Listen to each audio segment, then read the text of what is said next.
તમે તો નહીં જોઈ શકો, એવી દિવ્ય દ્રષ્ટિ નથી.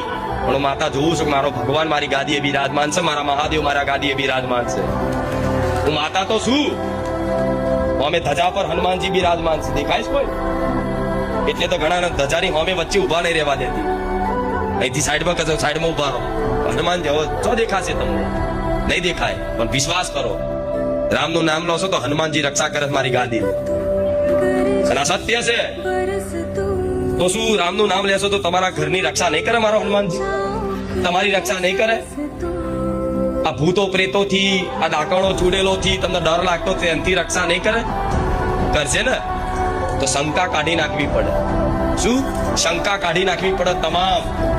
અને બધા તમારા જેટલા બી અત્યાર સુધીના જે પરંપરાઓ ચાલતી ને બધું ચાલતું, તો તમારે એવો ડર નહીં રાખવો કે અમારા બાપ દાદા થી વર્ષોથી આ કરે છે ને અમે જો રામનું નામ લેતા થઈ જઈશું તો અમે દુઃખી થઈ જઈશું. ના, જો રામનું નામ લેશો તો તમારી ચામુંડાએ રાજી થાય છે. તમને ખબર?